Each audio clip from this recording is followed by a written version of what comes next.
You gotta look right there, though. Okay, one.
So, kind of shaky. We only have like partial of our ride going up the interstate. Uh, so everybody that rides knows that there's a chance, right? Yep. Or we agree that there's a possibility of you having an accident. Yes. Um, I guess first explain. We were about what, a mile away from the exit we were supposed to get off of. Yeah. We were traveling probably About 80. 80 miles an hour.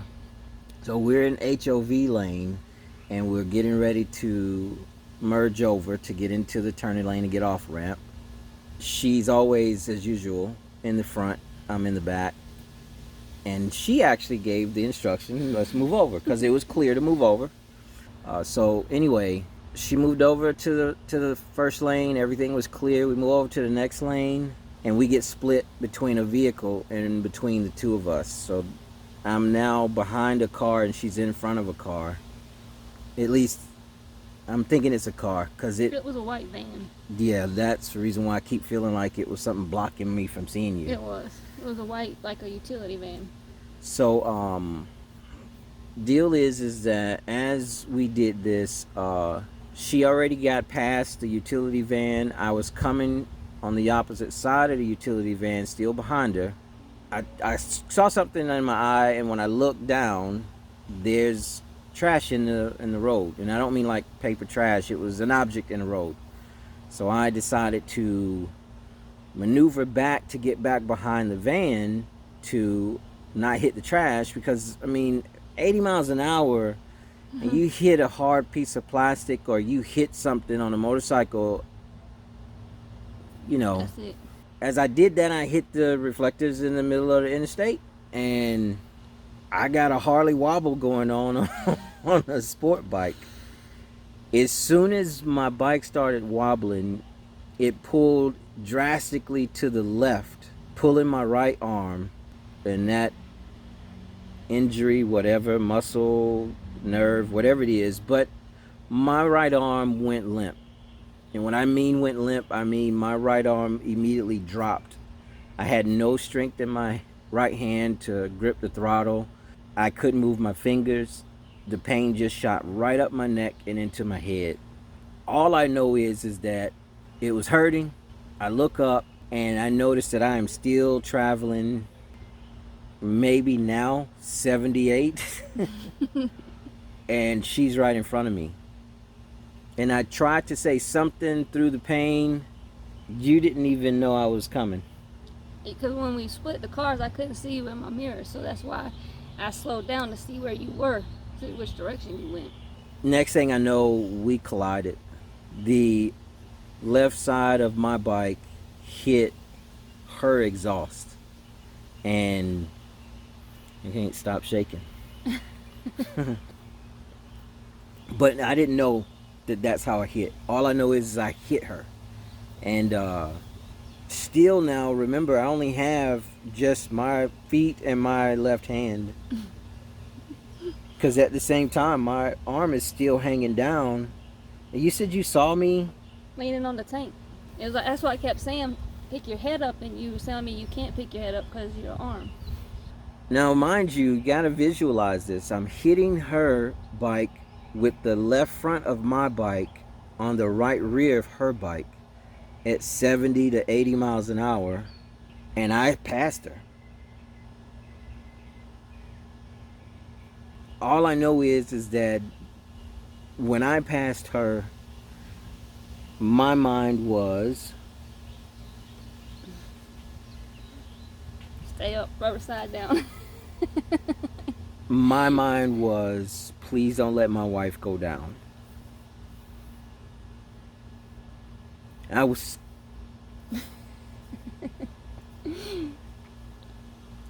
scared shitless. I'm not afraid of shit but fucking snakes. The real ones, not the people. I was so goddamn scared because it's strange to say it. Don't believe it as much as it is easy for you to say it. But it's strange that I felt in control until I passed my wife. I told you it's strange because I wasn't in control. But I felt as though I had control over what would happen to me. That's the reason why I ride behind her, so I can see her and whatever's coming. Right? All I can say is that at that moment I was scared shitless because I can't lift my head, I can't lift my arm, I can't see my wife, and we're on the interstate. In the middle lane. Middle lane, everybody's behind us. And all I could do is just think out loud, please don't let my wife go down. I remember what I did, but I did not tell myself to do it. So I know for a fact, any motorcycle instructor tells us, has told everybody to do things to make muscle memory. I know that this is a fact because this is the same aspect in the military. I can tell you this. I did not think of what to do. I just know my body reacted. No arm, not really able to clearly focus straight ahead. I was on top of my tank. Phone was off the bike from what she said she saw. All I did is I started to gear down and brake with my right foot and not Stomp on it. Yep, not slam on it because we're going at a high rate of speed and there's traffic coming behind us and they're not slowing down. I can't sit here and agree or assume that they're gonna slow down. I'm still shaking. So about, I say, honestly, maybe 200 yards later, came to a stop. I get off my bike. She pulled up behind me. Now, what brought me back into now taking over, because everything happened because it just happened. There was nothing I was doing. But what brought me back into reality was I hear my wife yelling in my ear at that lady who would not move over for her to get. She's trying to catch up and grab me, or catch up and get close to me, or just catch up. That's what brought me back, is hearing her yell at the lady. When I got off my bike, she's talking to me, asking if I'm all right, and I'm not really answering that other than saying yeah, because that's usually what you're gonna do. And that's when I realized how shaken up she was, because she couldn't get her kickstand down and she was afraid to lean her bike to the right to allow the kickstand to swing further. And I saw her legs shaking. I hear it in her voice. I can't do shit with my right arm. And then reality is okay, what are we gonna do now? So we called up our buddy Terrence from Using My Watch to get his number to call him. Well, for that, as we were waiting though for him to call back, because we left him a message. Yeah. Another pickup pulls up, and I mean, he was hard on the brakes. Pulls over emergency lane, gets out, asks if we're okay. Big, black, looks like he should have been on the front line of a damn football squad. Shaq, Yep. of all names. I mean, that's why. He pulls up, asks if we were all right, assess the damage, basically hoist my bike up by himself and put it in the truck. rode my wife up in his truck to the gas station where we were supposed to meet everybody. I rode her bike up, and he called a buddy to meet us at the gas station to help him offload the bike because I really couldn't do much on my arm. Then we got a hold of Terrence, who we were riding to meet him and his wife Jennifer. And they came up. I mean, everybody Dropped what they was doing to help us. stopped everything. They were on their bikes. They took their bikes home, grabbed their truck, came back. Brought us all the way an hour, 10 minutes back. Yeah. But the deal is that we all expect that there's gonna, damn, I can't stop shaking. You got it? You're my best friend.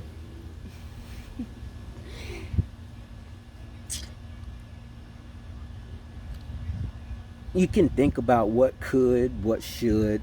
And I told my wife yesterday, don't think of what happened, what's supposed to happen. My wife knows that I am the man that deals with reality. I don't go into gray too well. I'm a black or white kind of guy. Either I do or I don't. Consequence if I do, if I don't. Benefit if I do, if I don't. That's just the life I have. That's the only way I can live my life. But I'm being honest when I say I have a very small circle. And these people in my circle are the most important people to me in my life. And I thought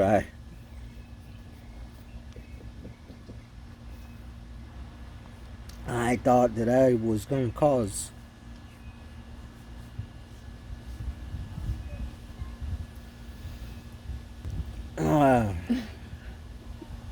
she was concerned with the fact that she just slowed down. I was scared shitless because I thought that I dumped my wife. Just be careful. Be aware of 3 things when you're riding. Number 1, nobody's looking out for you on that bike as much as you are. Second thing is what she's always said, ride your ride. Don't do what you see other riders doing and you're not able to, don't know if you can, or you're not comfortable doing. The third thing is that could be your last ride. That's right. This ride today could be your last ride. God forbid that it ever happens to any of us that ride. It's already happened though. We all have known of somebody in our community of riding that did not return home off their ride. Remember those 3 things. When you straddle that bike, the bike doesn't really need us to keep going down the road. Nope, we've seen that before. But everybody at home needs you. So, am I going to keep riding? If my wife tells me to stop riding today, I'll stop riding today. And that's really the truth. We ain't gonna stop. We're gonna fix the bikes and keep on going. We just hit a bump in the road, had a little muffler bender, but whatever. I mean, things happen and it... A muffler bender. Or exhaust bender. Not a fender bender, but a muffler bender. But at the same time, let me be honest. If something would have happened, if that circumstance would have come to that limit of her not coming home, so she has the least damage on her bike. Oh, man. But it's going to cost the most. I have the most damage on my bike, but I have some wiggle room to make it the least. $600, $700 for an exhaust. I got radiator fan, radiator, second panel, lower panel fairing, belly pan clips are busted. The other half of the fairing is probably with your phone. So we're going to keep riding, but we're going to be doing more wrenching. And because of the damage and the cost of the damage, it's not going to be something we're going to be able to just fix. Somebody's gonna ask, why don't you go through your insurance, guys? Dude, there's no need to pay a deductible on 2 vehicles. And still, if I buy all this outright, it's less than the deductibles. And then somebody's gonna say, well, you're using for your insurance. That's crazy. I'm not getting into that. That's not the whole purpose of this. Purpose of this is 2 things. Regular PSA. When we ride, we need to be very careful. Second, after us having an accident and after being involved in an accident like it was and not going down, we're still pushing forward to ride together and repairing our bikes together. We don't have that kind of income to just go out there and buy these parts and get going. But at the same time, what better way to get over the hurdle of the accident than to repair and replace this stuff ourselves?